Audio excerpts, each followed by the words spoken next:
Opening transmission. The archive is open again. 5 houses. 5 doors left standing after the people inside them were gone. 5 reports that should have ended with simple explanations. Bad wiring, settlement cracks, a confused neighbor, a real estate mistake, a wrong number. They did not. Welcome back to Midnight Echo Radio. I'm Seraphine Corven. Tonight, we are stepping through places that should have been empty and listening for the small sounds that prove they were not. Keep a light on if you want to. Just remember, an empty house does not care whether you can see it. Story 1. The Backward Lock.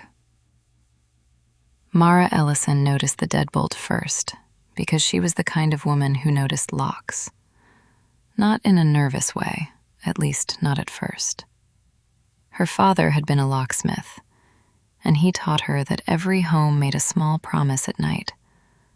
The latch caught, the bolt slid, the chain settled into its slot. Then the world had to ask permission before it came in.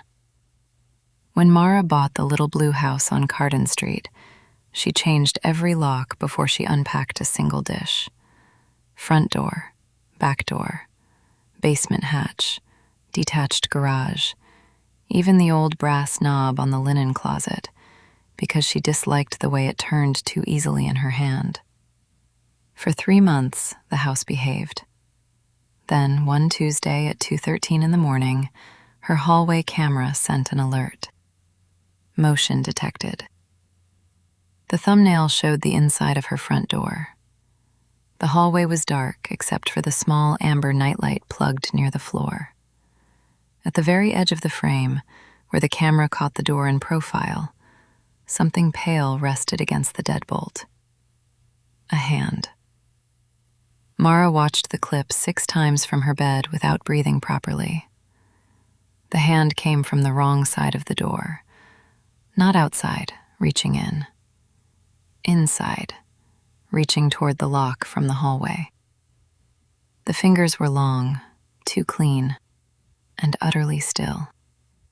Then they withdrew down past the frame, as if whoever they belonged to had crouched or folded themselves flat along the wall. Mara called the police. They found no one. The windows were locked. The basement hatch was sealed. The attic pull string had dust on it. The officers were polite in the way people are polite when they think fear has made a shape out of shadow. The next morning, Mara replaced the front deadbolt again. She bought the expensive one this time. Brushed steel, anti-pick, reinforced strike plate. She watched the locksmith install it. She watched him test it from the inside, then from the porch. That night she did her ritual. Latch, bolt, chain. At 2:13, the hallway camera chirped. Motion detected. Mara opened the clip with her thumb trembling against the screen.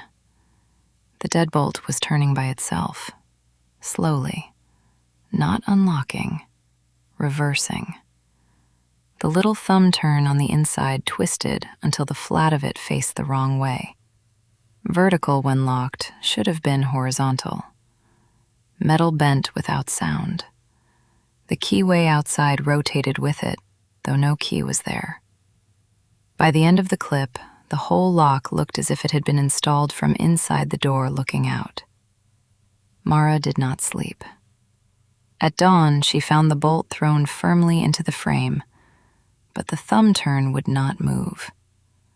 From the inside, the lock had no purchase, no little lever to twist, no way for her hand to tell it to open. From the porch, the locksmith unlocked it in 1 second. He frowned.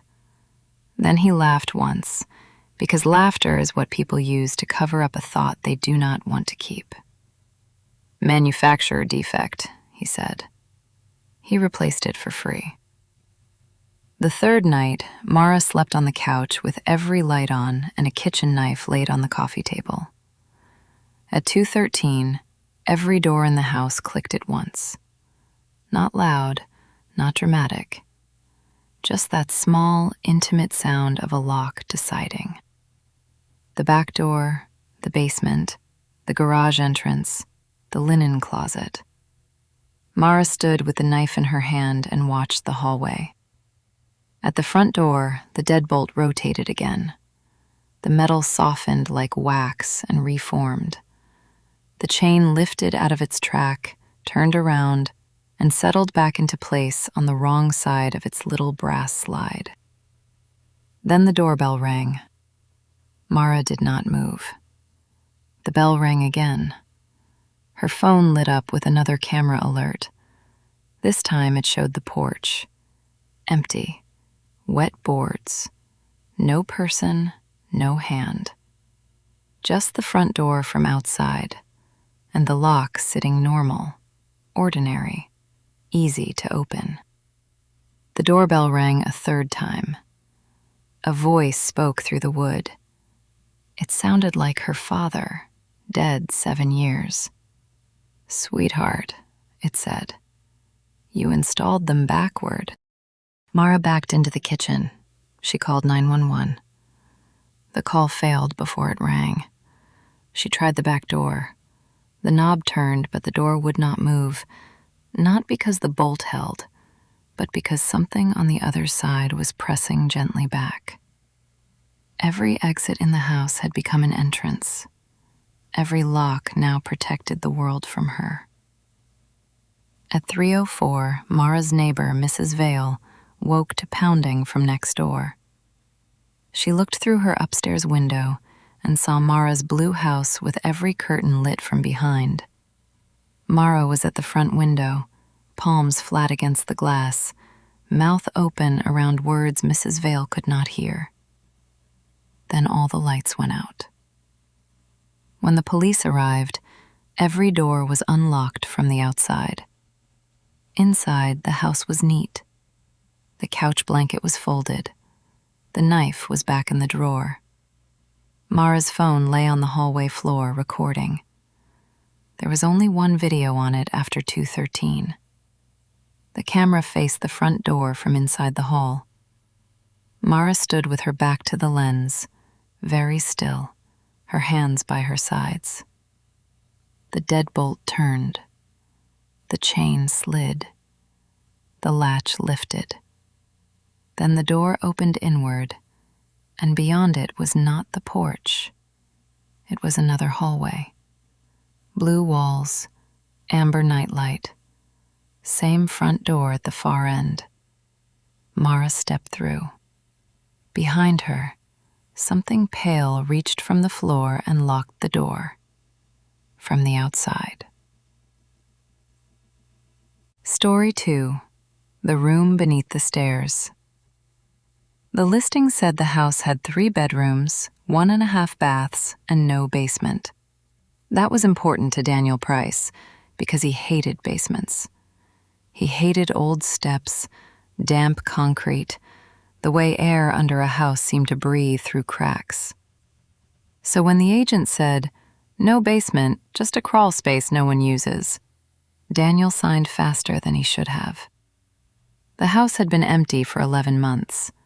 The neighbors said families liked it, then left. Not angrily, not even quickly. They simply did not renew leases. They moved out with clean trucks and tired faces. The owner lived in another state and kept lowering the rent. Daniel lasted 4 days before he found the door. It was under the stairs, where there should have been a triangular closet. On move-in day, there was only drywall there, painted cream like the rest of the hall. He had leaned boxes against it. He remembered this clearly because one box was labeled winter coats and had slipped sideways twice. On the 4th night, the box was in the middle of the hall. Behind it was a narrow wooden door with a glass knob. Daniel stared at it for a long time. Then he did what practical people do when the impossible tries to enter their home. He took a picture. The picture showed blank wall, He took another. Blank wall. He lowered the phone. The door waited. The knob was cold enough to hurt. Inside was not a closet. It was a room. Small, low-ceilinged, deeper than the staircase allowed. Wallpaper covered the walls in faded yellow flowers. A child's iron bed sat against the far side with a thin mattress and a quilt folded at the foot. On the floor were 3 objects: a wooden horse, a cracked teacup, and a Polaroid photograph face down. Daniel did not touch any of them. He shut the door and dragged the coat box back in front of it. The next morning, the wall was blank again. Daniel called the agent. She laughed nervously and said, old houses had strange storage. He sent her a video of him pressing his palm against solid drywall. She said she would ask the owner. That evening, she called back. The owner says there's no understair closet, she said. He also asked whether the house is currently occupied. Daniel did not like that word. Occupied by me, he said. There was a pause. Right, she said. Of course. The door returned at 1:09 a.m. This time, it was open a crack. The smell came first. Dust, old soap, and something sweet turning rotten. Daniel should have left. He thought about leaving. But the rent was cheap, and fear often becomes curiosity when nothing has touched you yet. He opened the door. The room had changed. The bed was unmade. The quilt lay on the floor in a small heap, as if someone had kicked it off in sleep. The wooden horse faced the doorway. The teacup sat upright beside it. The Polaroid was still face down. Daniel picked it up. The photo showed the room beneath the stairs. Same bed, same wallpaper, same horse. On the mattress lay a child-shaped mound under a sheet. At the bottom of the photograph, written in blue ink, were the words, "Only when empty." Daniel dropped it. Above him, from inside the house, floorboards creaked. Not upstairs, not anywhere he could point to. The sound moved through the walls as if someone large was walking between the studs. The door slammed shut by itself. After that, Daniel tried to stay away from the hallway at night. He slept with a suitcase near the front door. He told himself he would move when he found another place. He told himself this was mold, stress, a prank, anything ordinary enough to survive. On the 9th day, he came home from work and found every piece of furniture shifted 6 inches toward the staircase. The couch, the kitchen table, his bed. Even the refrigerator had scraped a pale crescent into the linoleum. All of it leaning, inch by inch, toward the blank wall under the stairs. That night, he did not sleep. At 1:09, the door appeared. It was no longer small. The frame had stretched upward, cutting into the stair treads. Yellow light leaked around it.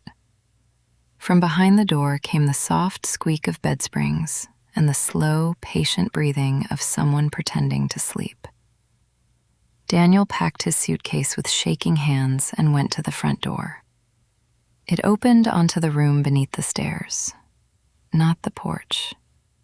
The room. The bed was empty now. The quilt lay folded at the foot, waiting. Daniel turned and ran to the back door. It opened to the same wallpaper. He tried a window. Yellow flowers pressed against the glass on the other side. The house had become a skin around the room. His phone had 1 bar. He called his sister. By some mercy, she answered. "Dan?" she said. "Where are you?" He tried to tell her. Behind him, a child whispered, It only opens when the house is empty. His sister heard that part. She heard Daniel say, "Then why is it open?" The call ended. When police checked the house the next morning, the front door was unlocked. Daniel's suitcase sat in the hall. His furniture was back in place. The wall under the stairs was blank. No closet, no room, no photograph. But the house was listed again 2 weeks later. 3 bedrooms, 1.5 baths, no basement. Available immediately. Story 3. Forwarding address. The first letter arrived addressed to a dead woman. Her name was Elaine Voss, and according to the neighbor, she had owned the rental on Briar Lane for 41 years before moving to hospice. She died the same winter the pipes burst. The house sat vacant, was repaired cheaply, and then Lacey Morgan moved in with 2 cats and a job that let her work from the kitchen table. Mail for Elaine came every day. Catalogs at first, charity envelopes, medical statements, the ordinary paper afterlife that keeps arriving after a person has stopped needing anything. Lacey wrote "Return to sender" on each one and placed them back in the box. They returned the next day. Same envelopes, same handwriting, same red marker across the front. On the 6th day, a new letter arrived. Cream envelope, no return address. Elaine Voss, written in careful cursive. Lacey almost threw it away. Then she noticed the postmark. Tomorrow's date. She held the envelope under the kitchen light until the paper seemed to thin between her fingers. The stamp was real. The cancellation mark was clean. August 14th, though it was only August 13th. Inside was a single sheet. Elaine, do not let the young woman open the blue room. Lacey read the sentence 3 times. There was no blue room. She checked anyway. The house had 2 bedrooms, both painted landlord beige. The bathroom was white, the kitchen yellow. The little back mudroom had old green tile. No blue room. At midnight, her cats began hissing at the pantry door. Lacey opened it and found shelves, canned soup, a broom. Behind the broom, the wall was blue. Not painted blue, papered. Old blue wallpaper patterned with white birds. It covered a narrow rectangle that had not been there that afternoon. Lacey shut the pantry and slept at a friend's apartment. The next day, another letter came, postmarked 2 days ahead. Elaine. She slept elsewhere. Good. It will sulk today. Do not mistake quiet for mercy. Lacey called the landlord. He said he did not know an Elaine. Then he remembered. Then he said he was busy. She called the post office. They told her future postmarks were impossible. That evening, all the cabinets in the kitchen were open when she came home. Inside each cabinet sat one envelope.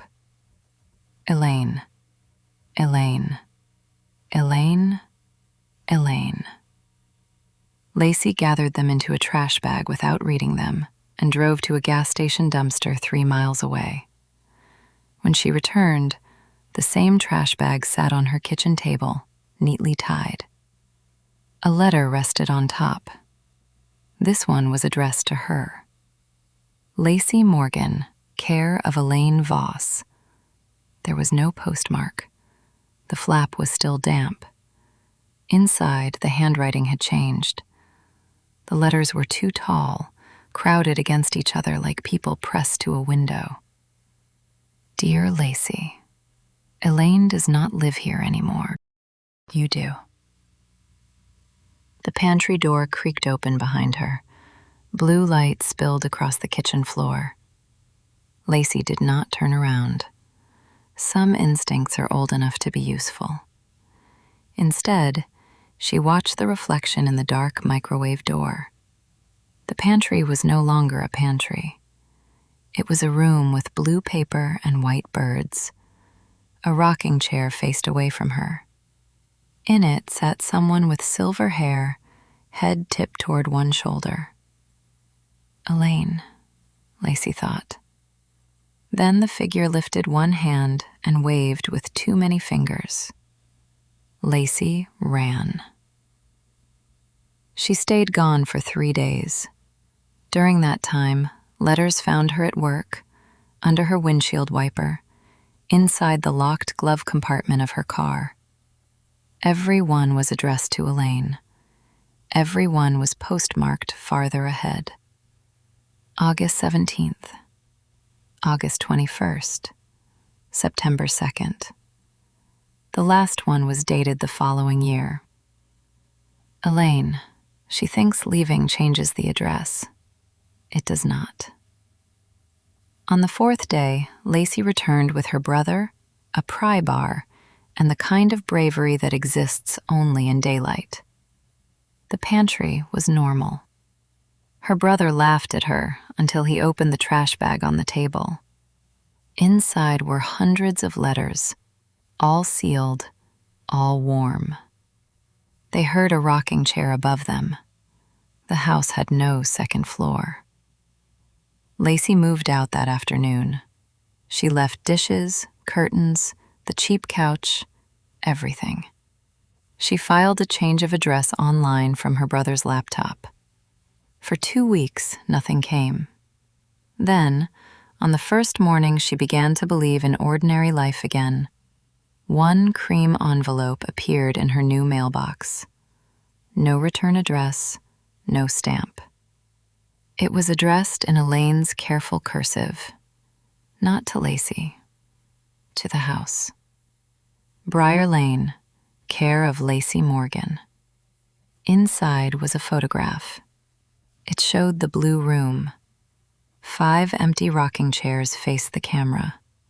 The 6th chair was not empty. Lacey sat in it, older than she was, silver-haired, head tipped toward one shoulder. On the back, someone had written, "Forwarding confirmed." Story 4. Open House. The model home was not supposed to have beds. That was the detail Nina Alvarez kept returning to later, when people asked what made her uncomfortable first. Not the silence, not the scent of vanilla from the staged candles, not the framed family photos filled with people she did not recognize. The beds. She worked for a real estate photographer, and vacant homes were her weekday ghosts. She knew the language of staged living.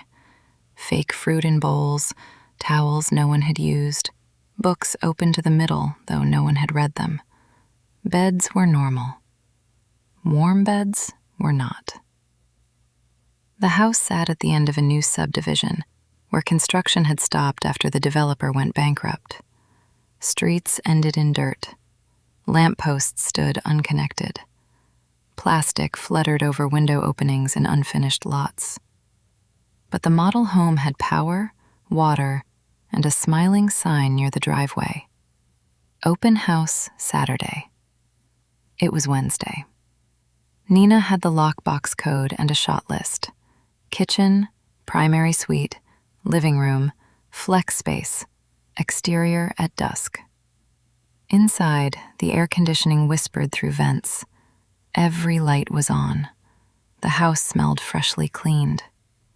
She photographed the living room first, then the kitchen, then the child's bedroom with painted clouds on one wall.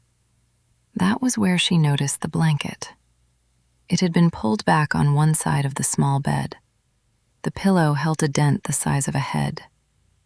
Nina touched the sheet. Warm. She stood very still. From the hallway came the soft click of a door closing. "Hello?" she called. No answer. She checked the bathrooms, closets, pantry, garage. Empty. The front door remained locked. Her car was alone outside. When she returned to the child's room, the bed was made. Perfectly. She almost left then. She should have. But the job paid extra because the developer needed photos fast, and fear has a harder time winning when rent is due. Nina finished the upstairs rooms. In the primary suite, the comforter was white and smooth, but both pillows held impressions. One deep, one shallow.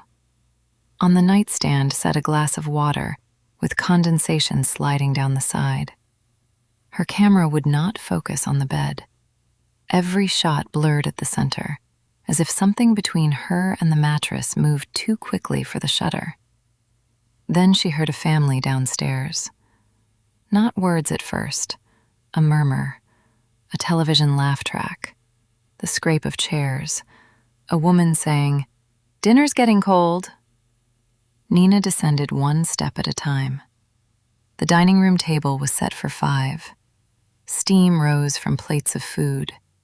At each place sat an empty chair pulled back slightly, as if the family had just stood and gone into another room. Nina lifted her camera and took one picture. The flash fired. For the fraction of a second, the room went white. All 5 chairs were occupied. A man, a woman, 2 children, an old woman at the head of the table. All turned toward Nina, all smiling with closed mouths. Then darkness blinked back, and the chairs were empty again. Nina ran to the front door. The lockbox was mounted on the inside now. She tried the deadbolt, the handle, the security latch. Nothing moved. Through the glass side light, she could see her car in the driveway, close enough to touch if the world had still been arranged correctly. Behind her, a child called, "Mom, the photographer's still here." A woman answered, "Then make room." Every staged family photograph on the walls changed at once. Nina saw herself in them, not pasted crudely, not blurred. There she was at a barbecue in the backyard, smiling beside the closed-mouthed father. There she was holding a birthday cake. There she was asleep on the living room couch, while 2 children leaned over her with delighted, patient faces. At the bottom of the stairs, the old woman stood where no one had been. She wore a cardigan the color of oatmeal and held a folded blanket. "You're late," the old woman said. "For what?" Nina whispered. The woman smiled wider without opening her mouth. "For the showing." The front door unlocked. Nina did not wait. She shoved it open and stumbled outside into evening heat. Her car was gone. So was the subdivision. The street now continued for blocks, lined with finished houses, each one lit warmly from within. In every window, a family stood watching her. Some waved. Behind her, the model home's porch light clicked on. The sign in the yard had changed. Open house forever. Nina was found the next morning by a survey crew, walking barefoot along the unfinished road with her camera strap wrapped tight around her wrist. Her car was in the driveway where she had left it. The house was empty. No food, no warm beds, no family photographs. The memory card held one usable image. The dining room. 5 empty chairs. And in the reflection of the dark window behind them, Nina, sitting at the table with a closed-mouth smile, while someone unseen stood behind her, gently arranging her hair. Story 5. The Empty Address. The final report came through the station line. Not an email, not a voicemail. a call. Midnight Echo Radio does not take calls during broadcast. Not anymore. Too many people hear an open line and think confession is the same thing as proof. But the studio phone rang at 12:44 a.m. on a night when the equipment was powered down and no show was scheduled. At the end of the reflected hall stood a front door with the number 14 nailed to it. Someone knocked from inside the reflection. Once. Twice. Then my own voice came through the studio speakers. Not a mimic, not a recording I recognized. My voice, low and close, reading from a script I had not written. 5 houses, it said. 5 doors left standing after the people inside them were gone. The words were from tonight's opening. The broadcast had not happened yet. I unplugged the board. The voice continued through the dead speakers.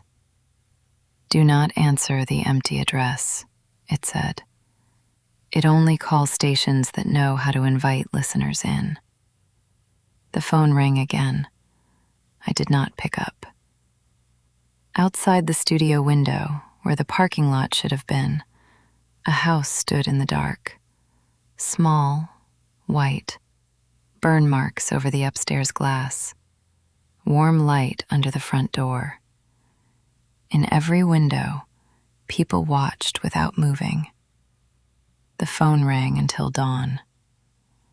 At sunrise, the parking lot was back. The call log was empty.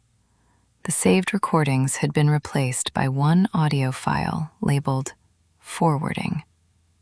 It is 26 seconds long. For the first 22 seconds, there is only room tone. Then a door opens. A woman whispers, "We are almost empty enough." And a child, very close to the microphone, says, "Tell them not to leave their houses vacant." I have never aired the recording. I am telling you about it now because the county property map changed this morning. There is a new lot beside the station. No permit, no sale history, no structure visible from the road. Just an address assigned to a piece of empty ground. And when I searched it, the database returned one note: occupied, closing. Transmission. 5 houses, 5 refusals to be empty. A lock that protected the outside. A room that waited for vacancy. A dead woman's mail. A model home with a family-shaped absence. An address that called the station because it wanted a voice. If you are listening from an empty room, listen carefully for the small corrections a house makes when it thinks no one is there. A floorboard settling after you stop moving. A cabinet closing in the dark. A lock turning the wrong way. Welcome back to the quiet. This has been Midnight Echo Radio. I'm Seraphine Corven. Do not leave the lights on for the house. It may think you are inviting it back.